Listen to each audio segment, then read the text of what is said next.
Buenos días, estimados estudiantes. Soy el profesor Osvaldo Carreño. Para esta oportunidad vamos a trabajar en el contenido 2.3 sobre enzimas, en este caso específico, especificación de las enzimas, consideraciones sobre las enzimas, aplicaciones en biotecnología. Este contenido va a estar dividido para los videos en dos partes debido a la extensión. Así que primero trabajaremos una parte y luego la otra. Vamos con la parte 1. Definición de, en este caso, enzimas. En las células vivientes la mayoría de los catalizadores son moléculas proteicas, las cuales vamos a llamar enzimas. Una enzima va a estar formada por una apoenzima, la cual tiene una función proteica, y un cofactor, el cual tiene una función no proteica. Los cofactores pueden ser un ion metálico, por ejemplo hierro, magnesio, zinc y calcio, o una molécula orgánica, la cual vamos a llamar coenzima. Dentro de las propiedades de las enzimas tenemos: las enzimas catalizan reacciones específicas y lo hacen de manera muy eficiente y con muchos pasos de control. ¿Por qué es esto?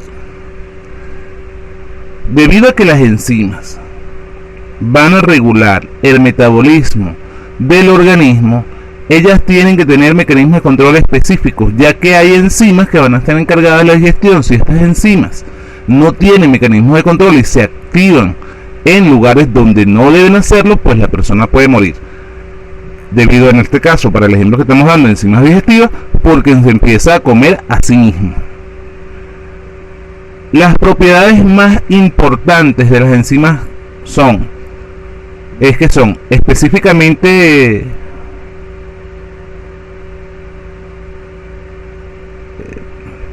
directas, es decir, que ellas son muy específicas a dónde es que van a trabajar. Son eficientes y están sujetas a gran variedad de controles celulares, por lo mismo que le estamos diciendo. Debido a esa especificidad, a esa eficiencia, ellas están contratadas a esos controles para que nada más trabajen en el sitio donde deben hacerlo y no en otro, porque pues el descontrol de esto, y lo vamos a ver en las presentaciones subsiguientes, puede generar enfermedades graves a la persona. Clasificación y nomenclatura. La elevada especificidad de las enzimas sirve de fundamento a su clasificación y nomenclatura. Para la clasificación vamos a tomar como fundamento la especificidad de acción, y en la nomenclatura vamos a tomar ambas. En resumen, las enzimas las vamos a nombrar para esta clase, de otra forma de nombrarla, según su función y según la acción específica, el sustrato específico donde trabajan. Así vamos a tener dentro de la clasificación enzimas reductasas, enzimas transferasas, hidrolasas, liasas, isomerasas y ligasas. Las enzimas oxidorreductasas son deshidrogenasas, es decir, sacan hidrógeno de la molécula. Oxidasas, aquellas que participan en reacciones donde está presente el oxígeno. Hidrolasas, vamos a sacar una molécula de hidróxido de una molécula de hidróxido de una reacción química. Transferasas, vamos a hacer intercambio de enlaces, por lo tanto vamos a intercambiar átomos. Fosfatasas, muy importante, sobre todo en la formación de ATP, que vamos a ver en que es la molécula productora que almacena la energía. Hidrotasas tienen que ver con la absorción de hidróxidos y agua dentro de una molécula. Isomerasas, mutasas, epimerasas, todas estas tienen que ver con la forma que tiene la molécula. Si la molécula cambia de forma, pues la función va a cambiar. Y ligasas, en las cuales vamos a tener sintetizas y sintetasas.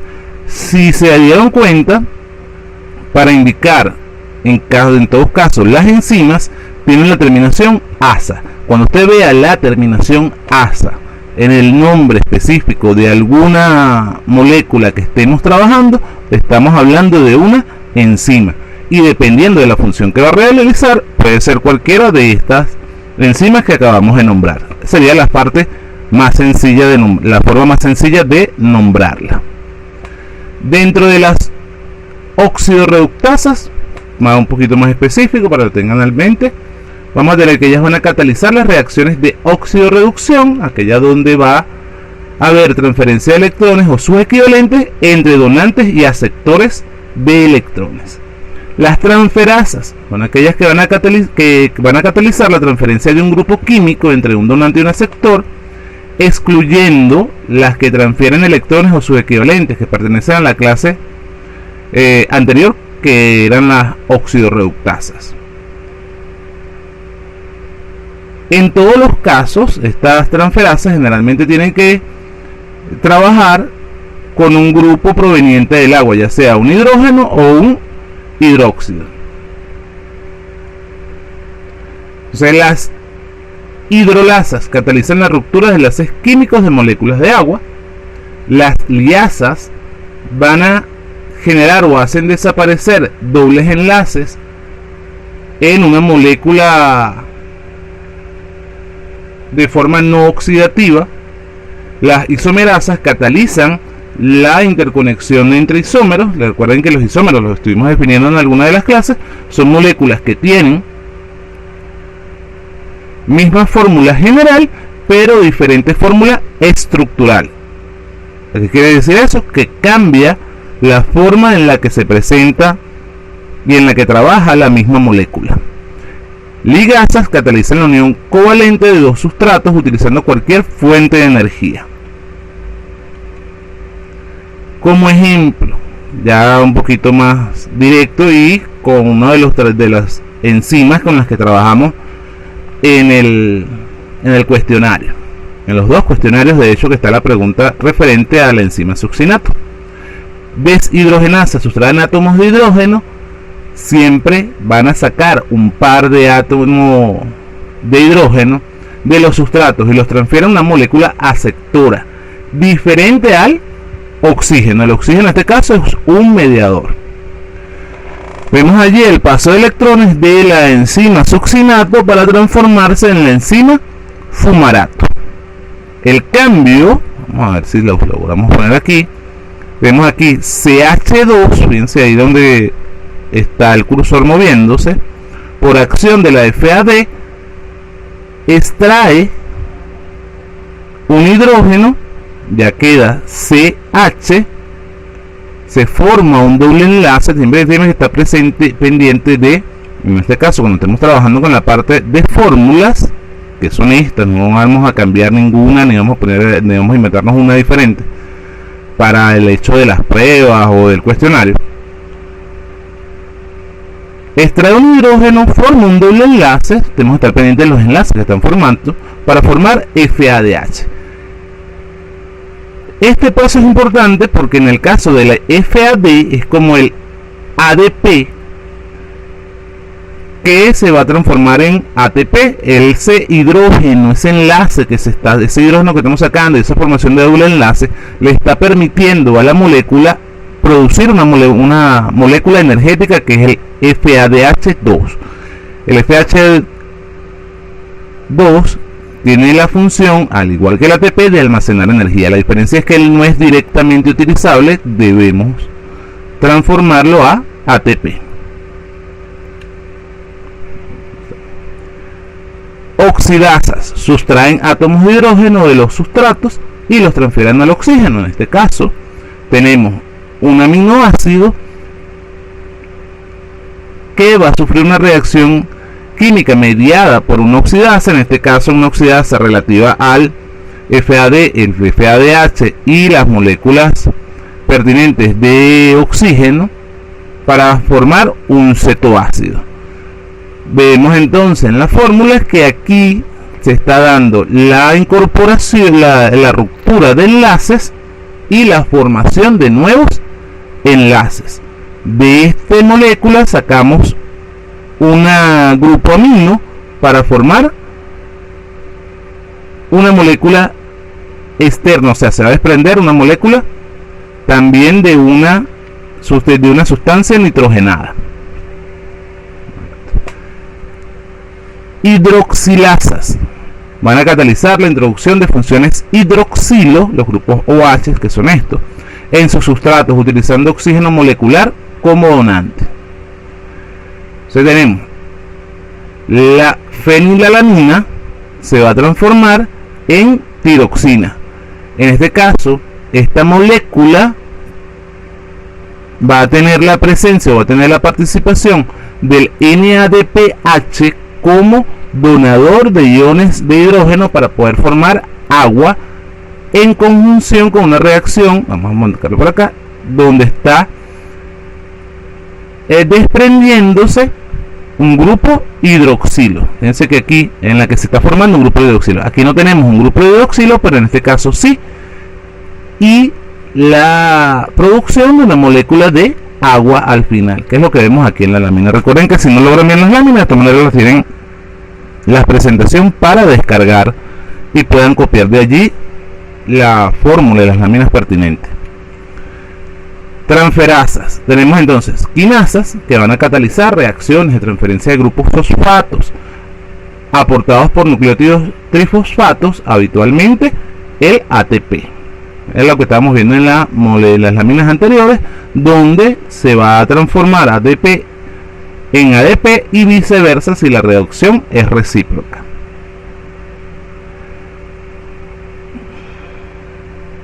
Tenemos entonces glicerina que se va a transformar en glicerol 3-fosfato. Mediante ahí los enlaces que se van a formar es debido a la ruptura, la energía que está aportando el ATP para que la molécula pueda sufrir una reacción de transferencia de esos grupos fosfatos. Sale un grupo fosfato del ATP y se une a la molécula, formando la molécula de glicerol 3-fosfato, que es esta que tenemos allí presente, con la subsecuente producción de ADP. Hidrolasas. En las hidrolasas vamos a hablar directamente con las fosfatasas, las cuales van a catalizar la ruptura de enlaces de ésteres fosfóricos. Tenemos la misma forma anterior, porque así como esta, que es una está actuando una quinasa, que es una transferasa, en esta la que está actuando es una fosfatasa, con el mismo resultado: producir glicerol 3-fosfato a partir de la reacción química mediada por ATP. Liasas. Tenemos las hidratasas, las cuales adicionan agua a los dobles enlaces. En este caso tenemos el fumarato, transformándose en el malato. Cuando se incorpora el agua, estamos hablando de que estamos incorporando iones de hidrógeno y moléculas de hidróxido. Vamos a marcarlo por acá. Tenemos del agua, aquí vamos a tener un grupo OH que se va a unir a este carbono, y el otro hidrógeno va a participar en el primero. Cuando se une va a romperse un enlace por acá va a dejar de estar activo un doble enlace para poder unir a ese grupo hidróxido. El hidrógeno restante va a la molécula de carbono contigua. Las dobles flechas, que las vamos a ver más adelante también, es a lo que le estaba haciendo mención en clases anteriores y en esta misma clase. Son reacciones recíprocas. Quiere decir que los reactivos se pueden transformar en productos, pero los productos también se pueden transformar en reactivos, con la participación de alguna enzima o alguna molécula que aporte la energía para que puedan realizarse la reacción recíproca. Isomerasas. Lo que va a cambiar es la forma en la que se presenta la molécula. Entonces tenemos que ella va a interconvertir isómeros. En este caso tenemos la glucosa 6-fosfato. Vamos a hablar en términos generales. Tenemos dos azúcares, no todos los azúcares son iguales, por eso es que está presente en las isomerasas. Tenemos glucosa 6-fosfato que se va a transformar en fructosa 6-fosfato. La reacción recíproca, a modo de ejemplo, cuando usted come una fruta, usted no va a procesar, su cuerpo no va a procesar directamente la fructosa, sino que va a haber una reacción mediada por una enzima isomerasa donde esa fructosa se va a transformar en glucosa, que sí es fácilmente metabolizable por nuestro organismo. Mutasas interconvierten iones de posición. Recuerden que estamos hablando de enzimas isomerasas que están dentro de la función de formar isómeros. En este caso, cambiar átomos o moléculas de posición. Bueno, entonces el mismo caso, un caso parecido, glucosa 6-fosfato que se va a transformar en glucosa 1-fosfato. Lo que se está moviendo en este caso es el fósforo de la posición de la cadena, no desaparece de la molécula, simplemente cambia de posición. Al cambiar de posición, ya la molécula cumple otra función, así como estábamos viendo el de la fructosa transformándose en glucosa o la glucosa transformándose en fructosa. Las epimerasas van a formar también epímeros, cambios posicionales de los grupos funcionales presentes en la molécula. Grupo funcional es aquella molécula que define, o aquel átomo que define la función que va a realizar ese compuesto. Para el ejemplo, lo que se está modificando en las epimerasas es la posición de los grupos UH. Este ejemplo de glucosa transformándose en galactosa. Si le suena galactosa del chocolate de ese galat, es más o menos la misma azúcar que está presente en ese chocolate. Que como no es directamente aprovechable por el organismo, normalmente las consideraron como que era el chocolate light. Tenemos entonces ligasas. En las ligasas vamos a tener las sintetasas. La imagen no se ve a propósito, es precisamente porque esta no la vamos a trabajar mucho, porque más adelante tenemos imágenes ecuaciones donde se van a participar tanto sintetasas como sintasas. En estas van a catalizar la unión covalente de dos sustratos utilizando la energía de hidrólisis, es decir, de rompimiento de una molécula de agua, y de enlaces anhidro fosforito como los nucleótidos trifosfato. En este caso, generalmente cuando actúa esta enzima, la sintetasa, tiene que ver con la síntesis del ATP.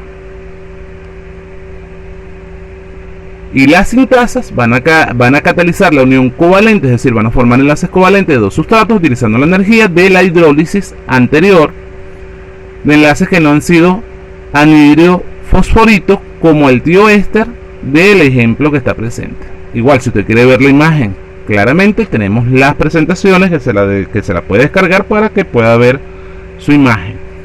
Allí va a estar participando, o mejor dicho, allí se está haciendo una reacción importante, que es la formación de acetilcoenzima A, que es una molécula necesaria para la mayoría de los procesos metabólicos, ya que se encuentra en los ciclos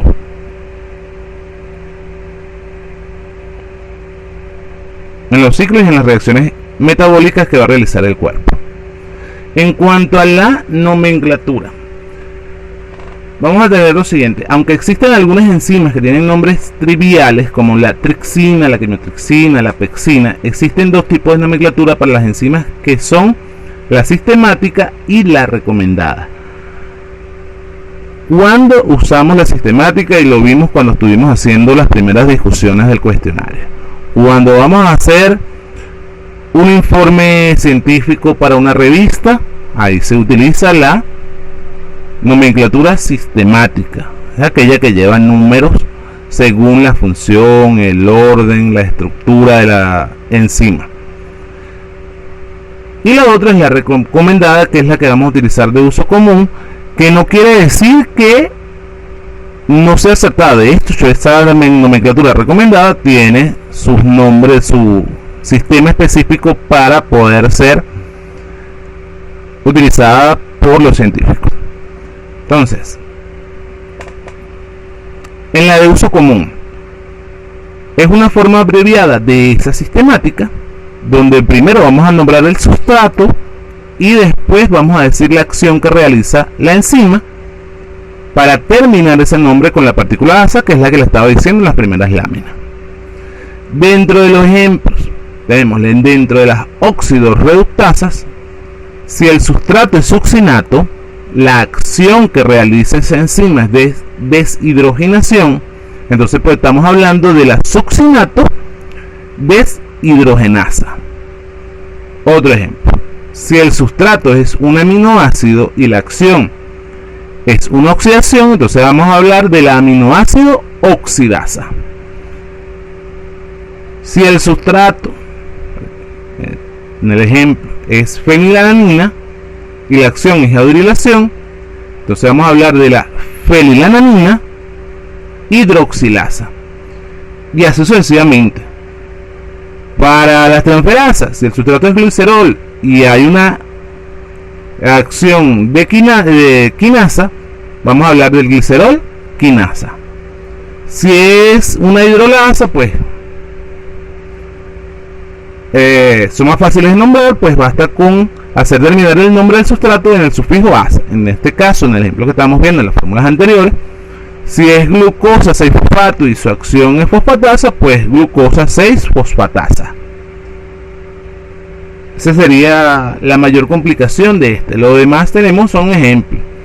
Liasa, si tenemos sustrato fumarato y la acción es hidratasa, pues vamos a hablar de el fumarato hidratasa, y así sucesivamente. Fíjense que siempre lo que vamos a hablar es del sustrato, de la acción que realiza, y dependiendo del sustrato de la acción que realiza, vamos a asignar el nombre.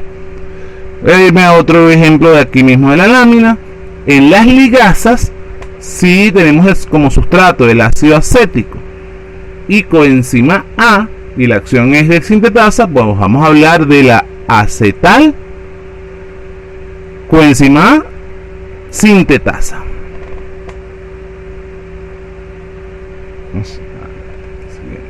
Dentro de la importancia clínica, bueno, vamos a regresar un momento.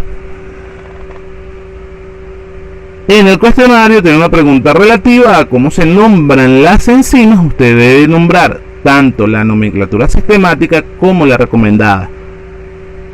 Hago el apartado de recordarles que nosotros vamos a trabajar ahorita para cuarto año con la recomendada. Ahora, cuando usted llegue a la universidad, o si yo se los llego a pedir de forma específica, usted le dirá, yo le diré, bueno, utilice la nomenclatura recomendada.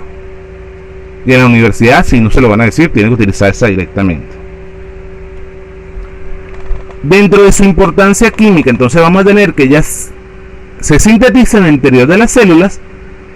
La mayoría realiza allí sus funciones, pero en algunos casos deben ser segregadas, es decir, deben salir de la célula, por lo cual se debe formar una matriz extracelular, es decir, englobar esa enzima, que es la parte del mecanismo de control, para que ella viaje a la sangre, viaje a los tubos digestivos, viaje al estómago y realicen su función en ese lugar. Ella entonces puede salir de la célula, viajar a través del espacio extracelular para ir a la célula específica o el órgano específico donde se requiere que ella trabaje. Las enzimas entonces pueden encontrarse libres o unidas a una membrana. Si están libres, están dentro de la célula, están en forma, pueden estar, si están libres, pueden estar en forma activa o inactiva. De repente les hace falta la unión de un cofactor para que ella se active, entonces puede viajar libremente en la sangre sin una membrana. Cuando se mandan la enzima con todo listo para funcionar, entonces ya va a estar unida a una membrana que se va a disolver o se va a unir a la célula donde llegue para poder realizar su trabajo.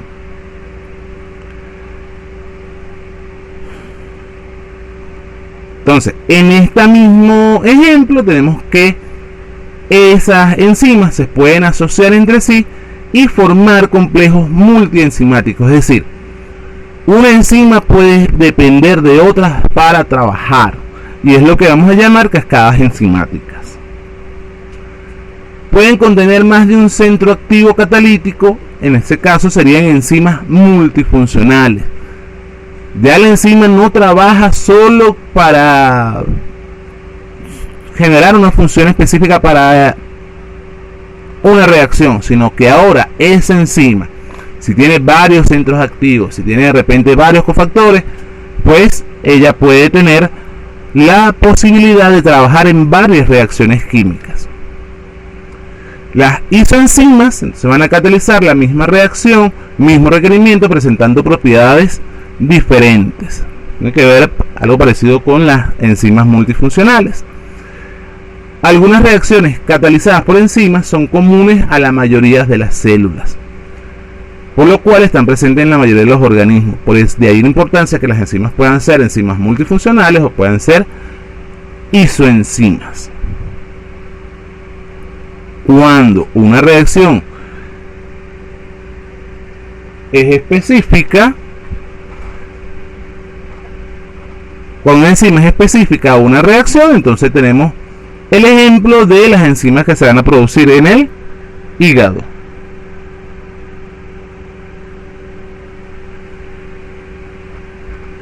Tiene una distribución, siguiendo características, tiene una distribución determinada y en cada compartimiento subcelular se relacionan con algún proceso que en este ocurre.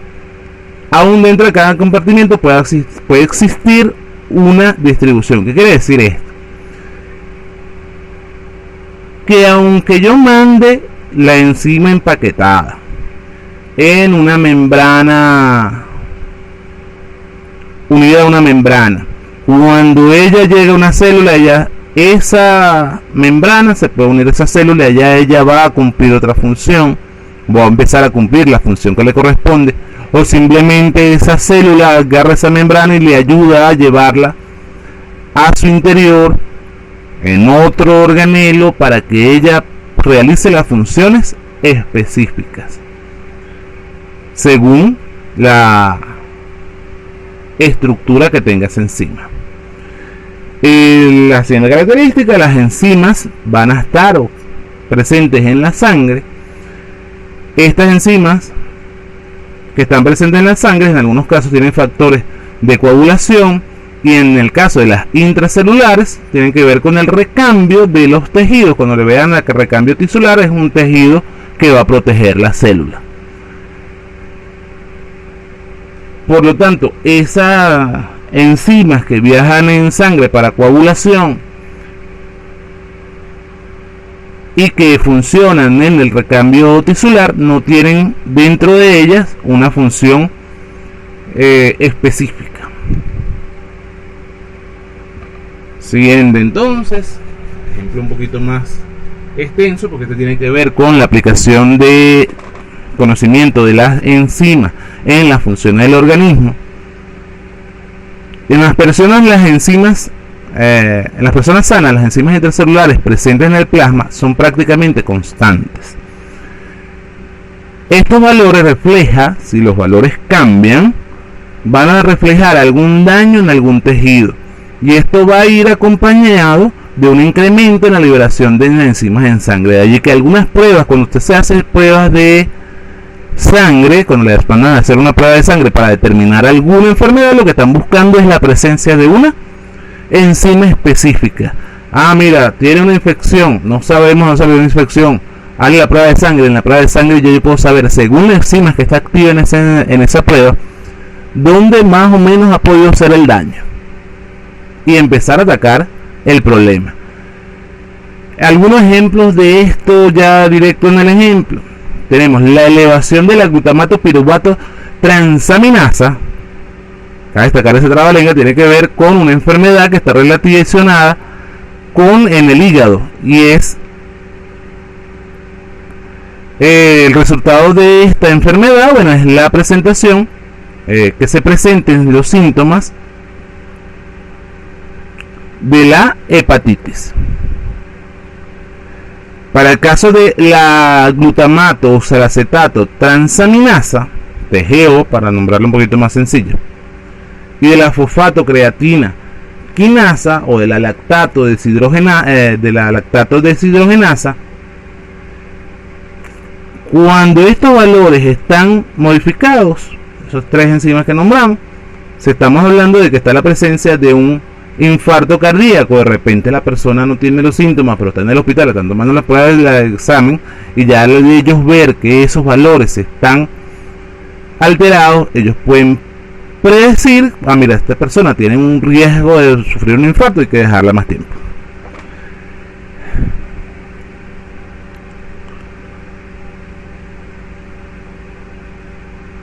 De allí la importancia de el estudio de las enzimas para conocer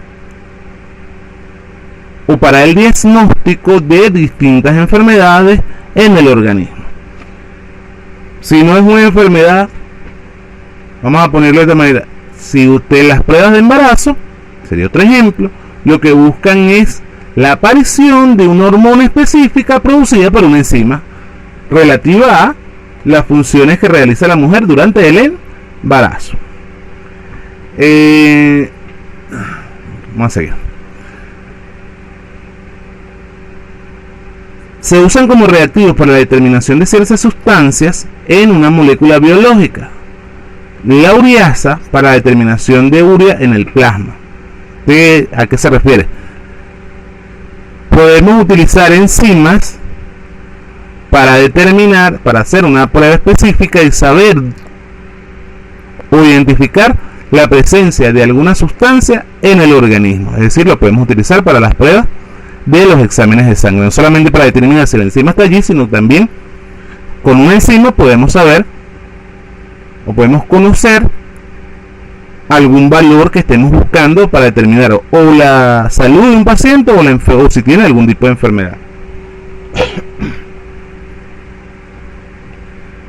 Podemos utilizar entonces la glucosa oxidasa para determinar la glucosa en la sangre, la peroxidasa en los inmunoensayos enzimáticos. Esta es la prueba de ELISA, la que tiene que ver si la persona está desarrollando ya síntomas de SIDA. Evidentemente, cuando ya busco eso, o tiene presencia de anticuerpos específicos para el VIH. Fíjense que las enzimas tienen múltiples funciones, no solamente van a funcionar dentro de nuestro organismo, sino que nosotros, científicos, biólogos, médicos, cualquiera que tenga la necesidad de conocer las enzimas, con los valores normales de ellas yo puedo saber si la persona está sana o no está sana.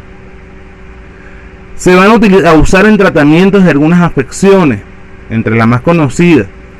La estreptoquinasa se usa para el tratamiento del infarto del corazón. ¿Por qué? Porque ella va a disolver los coágulos que se forman en la sangre después o antes de un infarto, previniendo que el músculo colapse, es decir, se tapen por algún coágulo, alguna arteria, alguna vena, y el músculo vuelva a colapsar. La quimiotrexina la vamos a utilizar en el tratamiento de abscesos y la amilasa en los casos de deficiencia como en la pancreatitis. Con eso culminamos la parte 1 del contenido 2.3